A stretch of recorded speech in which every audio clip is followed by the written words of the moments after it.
You have come here to listen, not merely with your ears, but with the trembling strings of your inner being. For what we are about to explore does not belong solely to the realm of intellect, but to the deep corridors of the psyche where shadows walk, where light trembles, where suffering is not an obstacle, but a gate. I want to speak to you as though you were standing before me, each of you carrying within your heart the unspoken story of endurance, the secret pain of having borne another's darkness, the strange transformation that comes when an empath has walked through the labyrinth of the narcissist and emerged alive. Many of you imagine that survival is the end of the story, but survival is only the threshold for what remains after one has absorbed the poison, after one has been hollowed out by another's insatiable hunger, is not simply a broken vessel, but the possibility of a new form, a new archetype rising out of ashes. And so the question we must face together is, who does the empath become after this descent, after this crucifixion of the soul? To begin, we must acknowledge what it means to be an empath in the Jungian sense. Not merely someone who feels too much, not merely one with porous emotional skin, but one who has been chosen by the unconscious to serve as a vessel for projection, for transference, for the unspoken and unclaimed shadows of others. The empath is often born in an atmosphere of psychic imbalance. From the very beginning, as a child, they attune themselves to the moods of parents, to the vibrations of the household, to the unuttered anxieties that saturate the air. Their sensitivity is a survival strategy, a way to regulate chaos by becoming the mirror that reflects what others cannot face. And so, when the narcissist appears in their life, it is not by accident, it is the inevitable magnetism of archetypes drawing one another into a dance as old as time. The narcissist is the embodiment of shadow, denied, the mask that must consume others to maintain its fragile godlike image. And the empath, by nature, becomes the one who holds, who absorbs, who swallows what the narcissist refuses to admit.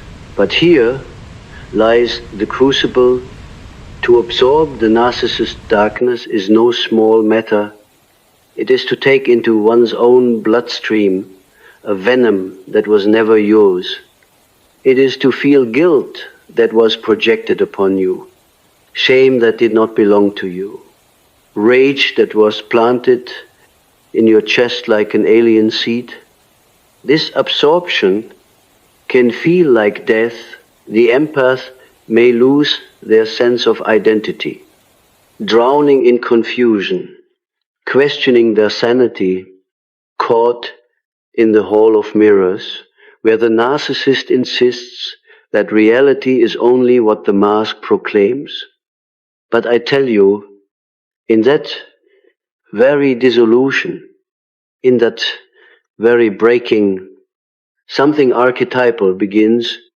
It is a journey of the wounded healer, the shamanic descent into the underworld, the dismemberment of the ego, so that the soul may awaken to its deeper vocation. When you survive such an ordeal, you do not remain the same. The empath who survives the narcissist is not the empath who first entered the labyrinth. There has been a death and a rebirth. You have carried the shadow of another. You have wrestled with the poison. And if you have not been utterly consumed, then you have been transformed. The unconscious, which demanded this trial, has also prepared within you the possibility of metamorphosis. For what is survival if not alchemy? The lead of suffering, the mercury of confusion, the sulfur of rage, all fuse together in the psychic vessel until something new emerges. Gold. And so we ask again, who do you become? You become the one who knows darkness not as abstraction, but as intimacy. You become the one who no longer fears the abyss because you have dwelt in it. You become the one whose compassion is no longer naive, whose light is no longer unguarded, but whose soul carries the gravitas of one who has walked among devils and returned with eyes that see beyond masks. I want to illustrate this with a dream. Imagine a woman who dreams that she is in a great banquet hall. The tables are full of food, golden chalices overflowing with wine. But when she sits down to eat, the food turns to ashes in her mouth, and the wine becomes blood. She looks around and realizes that every guest at the table wears a mask, smiling, laughing, but behind the masks there are hollow sockets and gnashing teeth. Suddenly, she realizes she herself is wearing a mask. She rips it off and screams, but when she looks at her reflection in the chalice, she sees that her face has become luminous, scarred but radiant. She wakes trembling, knowing that she has glimpsed some terrible and beautiful truth. This dream is the psyche's way of revealing what it means to survive the banquet of the narcissist, to eat the ashes of illusion, to taste the bitterness of manipulation, to remove the mask and find that the face underneath, though scarred, shines with an authenticity that cannot be feigned. This transformation is not without cost. Let no one deceive you into thinking that emerging from the grip of the narcissist leaves you unscathed. There are wounds, and those wounds will ache. You may carry hypervigilance, distrust, the lingering echo of the narcissist's voice that whispers in the recesses of your mind. But those wounds are also inscriptions, symbols carved into your very being. They tell you that you have been through initiation, for survival is not the avoidance of pain. It is the ability to bear pain until its meaning begins to emerge. The empath who has survived becomes a keeper of knowledge, a carrier of shadow wisdom. You are no longer simply sensitive, you are wise. You know the scent of deception, you know the taste of false love. You can sense manipulation in the air, like smoke, long before the fire is visible. And this is no small gift. Though it was purchased at a price, you may ask, why must it be this way? Why must the empath suffer through the darkness of the narcissist in order to awaken? I answer, because the unconscious demands balance. The narcissist cannot carry their own shadow. They project it outward, and it must find a container. The empath, prepared from childhood to carry what is not theirs, becomes that container, but the unconscious does not leave them there. It brings them to a breaking point, to a crisis where the poison can no longer be endured.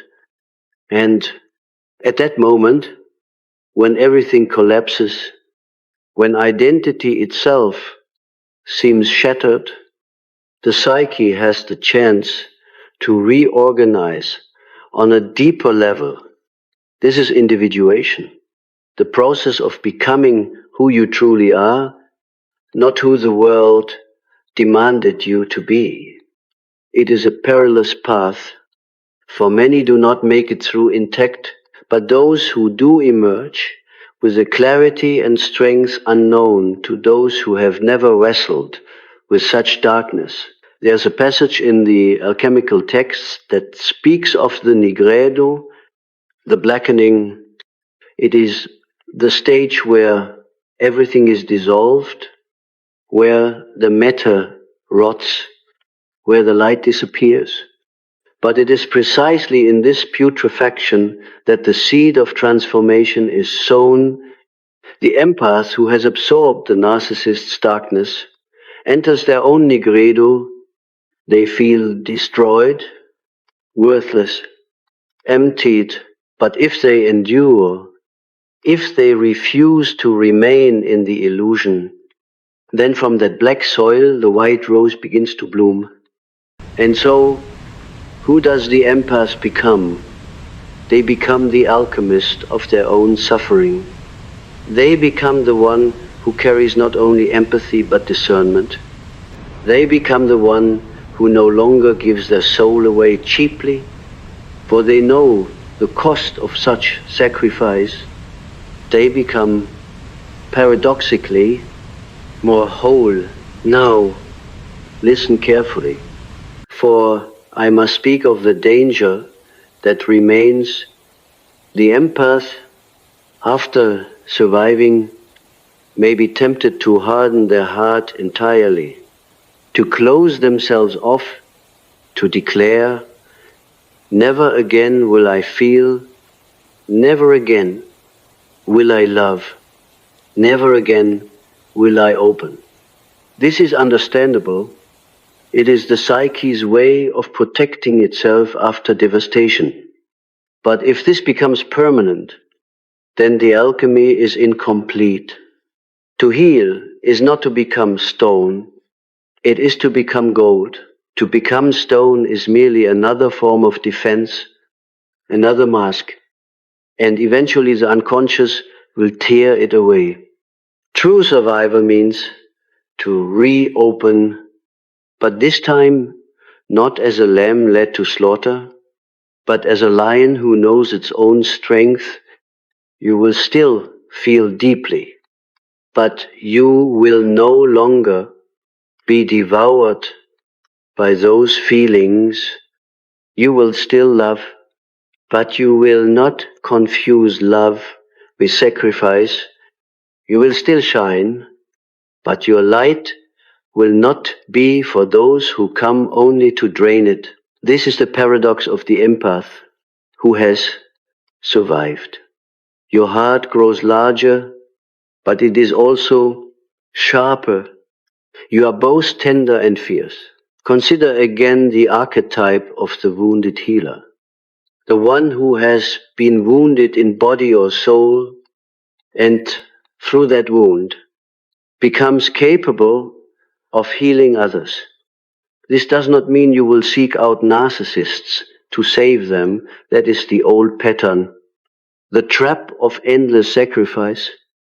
No, the healed empath heals simply by embodying authenticity, by carrying a light that is no longer naive. You become a mirror in which others see their own possibilities. You may guide, you may comfort, you may teach, but you will not allow yourself to be consumed. In this way, the narcissist has paradoxically served your individuation. Their darkness forced you into the depths where you discovered your true strength. It is a brutal gift, but a gift nonetheless. And so I say to you, if you have absorbed the narcissist's darkness and survived, you are no longer merely empath. You are something beyond. You are one who has died and been reborn, one who has carried another's shadow and returned it to the abyss, one who has seen behind the mask and refused to become a mask yourself. You are not defined by what was done to you. You are defined by what you have become through it, and what you have become is nothing less than a soul awakened to its own archetypal power. When we speak of becoming after survival, we must also speak of integration, for it is not enough to escape the labyrinth. One must carry out the treasure hidden in its depths. The empath who survives the narcissist stands at a crossroads. Either they repress what happened, burying it deep in their unconscious, where it festers, or they confront it with courage, allowing it to shape them into something greater. Integration requires a facing of the shadow, not the narcissist shadow only, but your own. For what was it in you that allowed the narcissist to enter, to feed, to remain? Was it love? Was it fear of abandonment? Was it the secret hunger to feel indispensable, to be the savior? These must be acknowledged, for if they are denied, the cycle repeats itself. This is not condemnation, but illumination. To bring these motives into the light is not to shame yourself, but to liberate yourself. You see, the empath's greatest danger is not only the narcissist without, but the unconscious narcissist within, the part that thrives on sacrifice because it grants a sense of importance, the part that longs to be chosen, even at the cost of the soul. When this is seen, when it is admitted, then the transformation is complete, for you no longer serve as an unconscious participant in the drama, but as a conscious actor who chooses differently. Think of the myth of Persephone, abducted into the underworld by Hades. She eats the pomegranate seeds, and therefore she cannot return to the world above unchanged. She belongs partly to the dark realm, partly to the light. So too with the empath who has eaten of the narcissist fruit. You can never return to innocence. And that is not a loss, but a sacred initiation. You will always carry with you the memory of the underworld, the knowledge of manipulation, the taste of ashes in your mouth. But this does not mean you are bound to despair. On the contrary, like Persephone, you become a mediator between worlds. You can descend into the darkness of another without losing yourself, and you can ascend into the light with greater depth. You are no longer naive about evil, but neither are you consumed by it. This balance is the mark of maturity, the sign of individuation. Let me give you another image. Imagine a man who dreams he is walking through a dense forest at night. He carries a lantern, but the light flickers and barely illuminates the ground before him. He hears voices whispering among the trees, accusing him, mocking him, drawing him deeper into confusion. Suddenly, he stumbles into a clearing, and there in the center is a mirror standing upright. He approaches and sees his reflection, but the reflection is wearing chains. He touches the mirror, and the chains dissolve, but the reflection's eyes burn with fire. He awakens with a pounding heart, knowing he has encountered a part of himself he never wished to see. This dream, like the ordeal of surviving the narcissist, reveals the necessity of facing both bondage and freedom, both weakness and strength. The empath who has been bound by chains of guilt and self-doubt finds, in the act of survival, the possibility of fire in their own eyes, a fierceness that was hidden beneath the surface. The mirror shows both captivity and liberation. Which will you choose to embody? Now, we must pause here and reflect on what it means to carry darkness without being defined by it. The narcissist's poison does not simply vanish when the relationship ends, it lingers. Like smoke in the lungs, there may be moments when you hear their voice echoing in your mind, accusing you, belittling you, insisting that you were never enough. These echoes are not a sign of failure. They are the remnants of internalized projection. The task is not to silence them by force, but to confront them with the authority of your own awakened self. When the echo says, "You are worthless," you answer, "I have survived. Therefore I am more than you ever saw." When the echo says, "You will never be loved," you answer, "I have learned to love myself. Therefore I no longer hunger for your counterfeit affection." This dialogue within is the continuation of individuation. You are reclaiming the territory of your soul piece by piece, word by word, until the inner landscape no longer belongs to the ghost of the narcissist, but to you. Do not be deceived, however, into believing this process is swift. The unconscious does not move at the pace of the ego's impatience. Healing comes in waves, sometimes gently, sometimes like a storm that drags you back into despair just when you thought you were free. But even in those storms, remember, you are not who you were.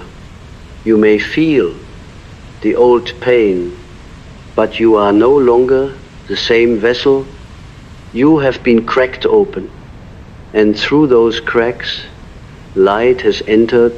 You are wiser now, more discerning, less willing to abandon yourself for the sake of another's illusions. And this, I say again, is no small victory. For the narcissist thrives only where illusions are maintained. The moment you refuse the illusion, their power over you collapses. You become untouchable, not because you are invulnerable, but because you are awake. What then is the destiny of the empath who has survived? It is not merely to live free of narcissists. That is too small a goal. Your destiny is to become a bearer of light forged in darkness, to embody a depth of compassion that does not confuse itself with martyrdom, to walk among others as a reminder that suffering, when faced, can become transformation. You are a symbol living among symbols. Others who are still trapped will recognize something in you. Though they may not understand it, they will feel your presence as both comfort and challenge. Comfort, because you understand their pain without judgment. Challenge, because your very being exposes their illusions.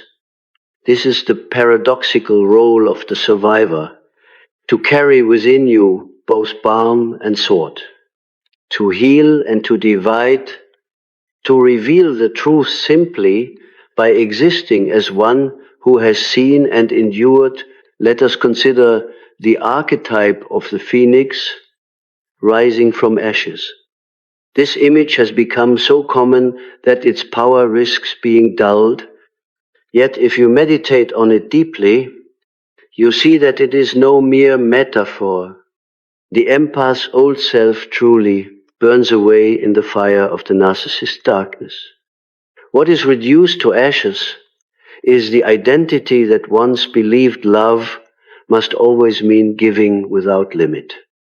That once confused empathy with self-annihilation, out of those ashes rises a being who knows their worth, who carries fire in their wings, who can fly above manipulation rather than sink beneath it. But unlike the mythic phoenix, this rebirth is not solitary. It carries within it a mission. You are reborn not only for yourself, but for the collective. The unconscious of humanity demands witnesses, and you become such a witness. You testify, even without words, that survival is possible, that darkness can be endured, that the soul can be remade. You may notice that after such a transformation, your very perception of reality shifts. What once seemed solid now appears as mask and archetype. You see more clearly the games people play, the personas they wear, the projections they cast. You may at times feel alienated, for once you have seen behind the curtain, it is difficult to forget. Yet this alienation is also a gift. It detaches you from illusions that once bound you. You are no longer so easily seduced by flattery, nor deceived by charisma, nor trapped by guilt. You stand outside the collective hypnosis. This can be lonely, yes, but it is also the beginning of true freedom. For freedom is not the absence of bonds only, it is the presence of awareness. I must emphasize again, do not despise what you have endured. For though it was cruel, though it nearly destroyed you, it has also awakened in you capacities that could not have been born otherwise. The narcissist, in their relentless hunger, served as the blacksmith's hammer against the metal of your soul. It hurt, it scarred, but it also shaped you. Now you are a vessel not of fragility but of strength. Your empathy has not died, it has deepened. You feel still, but you feel with eyes open. You love still, but you love with discernment. You give still, but you no longer confuse giving with disappearing. This is the alchemy of survival. There will be moments, I know, when you mourn the self you once were. You may miss the innocence, the unguarded openness, the purity of trust, but innocence is not the highest good. Wholeness is not pure light, but the union of light and shadow. The empath who has survived carries both within them. They are no longer angel nor victim. They are a whole human being, fierce and tender, luminous and scarred. They walk the earth as living paradox, and in this paradox lies the secret of true individuation. So I say to you now, you are not merely survivors, you are initiates. You have passed through a trial that stripped you bare, and what remains is not less than before, but more. Do not diminish yourself by saying, I am broken. Rather, say, I have been remade. Do not cling to bitterness, though bitterness is tempting, for it will calcify your wound into stone. Instead, hold your wound as sacred, as the place where the divine entered you, for it is in our wounds, not our perfections, that the soul reveals its true face. And you, empath, who has survived, carry that revelation within you. When the empath rises from the ashes of survival, there comes a strange silence. It is the silence after the storm, when the thunder has ceased, when the rain has stopped, and the earth still trembles with the memory of violence. Many mistake this silence for emptiness, for numbness, but it is not emptiness. It is the psyche resetting, preparing itself for a new orientation. In that silence, you may feel lost, stripped of the old identity that once found meaning in giving, in rescuing, in being the vessel of another's unspoken need. You may ask yourself, who am I now? If not the one who saves, if not the one who suffers. This question is the beginning of the deeper journey. For to lose the old answer is not to be empty, but to be open. The unconscious has carved out space within you, and it waits for a new image to take shape, an image not dictated by the narcissist, nor by the patterns of your childhood, but by the self itself, that archetype of wholeness that has been guiding you through the darkness all along. Do you see, then, how necessary the collapse was? Without it, you would still be circling in illusions, still mistaking sacrifice for love, still confusing empathy with destiny. The narcissist shadow forced you into the crucible where falsehoods could no longer survive. And now, in this silence, the self whispers. It does not shout. It comes in dreams, in symbols, in sudden insights that seem to rise from nowhere. Perhaps you dream of walking through a ruined city, only to find a single flower blooming between the stones. Perhaps you dream of a child offering you a key, though you do not know which door it unlocks. Perhaps you find yourself drawn to solitude, to nature, to the quiet spaces where your own breath becomes your teacher. All of these are signs that the psyche is reorganizing, that the empath is no longer merely a receptacle of others, but a seeker of their own inner truth. It is here that the archetype of the hero enters.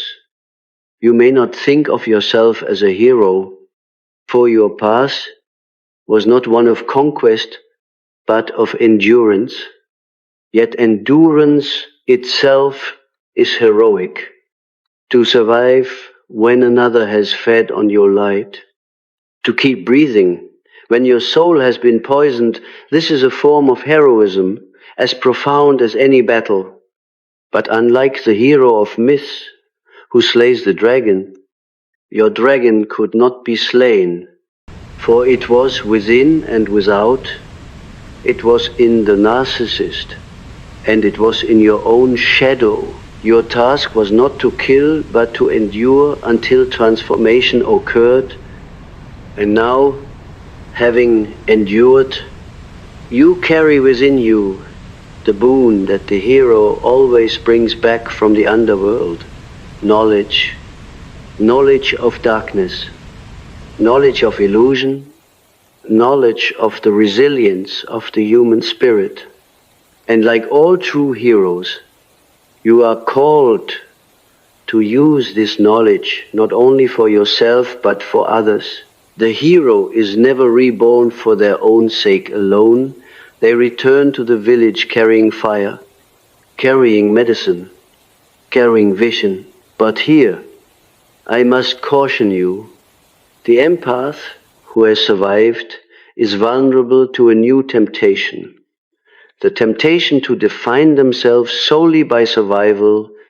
You may cling to your story of suffering as though it were your identity, saying, "This is who I am, the one who was broken and survived." But identity built only on survival is still incomplete. You must go beyond survival into becoming. Survival is the seed. Becoming is the flower. If you stop at survival, you risk becoming bitter, forever circling around your wound. If you move into becoming, you allow the wound to be transfigured into strength, into compassion, into vision. The narcissist wanted to reduce you to a reflection of their emptiness. Survival ensured that did not happen. Now you must ensure that survival itself does not become a prison. Do not merely survive, become. What does this becoming look like? It may not be grand or dramatic. It may be as simple as speaking truth, where once you were silent. It may be as profound as saying no, where once you could only say yes. It may be as subtle as noticing manipulation in a glance and refusing to be drawn into it. But each act of authenticity, each moment of self-loyalty, each decision to remain awake, these are the marks of your becoming over time. These small acts weave together into a tapestry of transformation. You become a person who no longer betrays themselves for the sake of peace. You become one who can love without dissolving, who can feel without being consumed, who can give without disappearing. You become, at last, a soul that belongs to itself. The unconscious delights in paradox, and so it is with you. Having absorbed darkness, you now radiate a light that is different from before. It is not the innocent light of the unscarred empath, but the tempered light of one who knows shadow. Before, your light was soft, diffuse, easily swallowed by those who sought to exploit it. Now, your light is sharper, more defined, a light that can illuminate illusions without being extinguished by them. Others may feel it as both comfort and challenge, for your presence unconsciously demands authenticity. Those who wish to remain asleep may resist you, but those who long for truth will be drawn to you. This is part of your destiny. For the empath who has survived carries not only their own transformation, but the possibility of awakening others. Imagine now another dream. A woman dreams she's carrying a heavy sack filled with stones. She struggles, barely able to walk. At last she collapses and spills the sack open, and the stones scatter across the ground. But as she looks closely, she sees that some of the stones are jewels, glimmering in the moonlight. She realizes she has been carrying treasure all along. Though she thought it was only burden, this is the truth of your survival. You thought you were only carrying pain, shame, to guilt, but hidden within these were jewels resilience, discernment, depth, wisdom. Now that the sack has spilled open, you see what was there all along. The task is to claim the jewels, to polish them, to wear them as signs of what you have endured. Do not throw them away in disgust, for they are the gifts hidden in the burden. The deeper truth is this: who you become after absorbing the narcissist's darkness is no longer merely an empath. You become an oracle of thought, one who sees beyond appearances. You have developed a sixth sense for deception, a sensitivity not only to emotions but to archetypes at play. You can perceive the shadow moving in others, the mask shifting, the projection falling. This is not paranoia, but perception. It is what happens when one has lived among masks and has learned to distinguish between the false and the true. This capacity is dangerous, for it isolates you, but it is also sacred, for it allows you to serve. You become a guide for others who are still trapped, not by preaching, not by forcing, but simply by embodying the truth that survival and transformation are possible. Yet, I must tell you something more. The narcissist is not only an outer figure, it is also an inner archetype. You survived the narcissist outside, but the work now is to face the narcissist within. For each of us carries within us the temptation to inflate, to deny our own shadow, to feed on others for the sake of the ego's hunger. If you do not confront this inner narcissist, then you risk becoming what you once despised. Survival alone does not prevent this. Only integration does. When you recognize the narcissist within you, the part that wants to be worshipped, that fears vulnerability, that seeks to control, then you are truly free, for freedom is not the absence of outer oppressors. It is the mastery of inner forces. The empath who becomes whole is one who has seen both the empathic child within and the narcissistic shadow within, and has united them in the self's embrace. This is why I speak of individuation. For individuation is the reconciliation of opposites. You are no longer only the sensitive child who absorbs, nor the hardened survivor who resists, but the integrated being who holds both. You can be strong and gentle, discerning and compassionate, fierce and tender. You do not cling to one identity, but allow the wholeness of your soul to unfold, and in this wholeness you find freedom. For freedom is not the power to control others, as the narcissist believes, but the power to be yourself without fear, without illusion, without dependence on masks.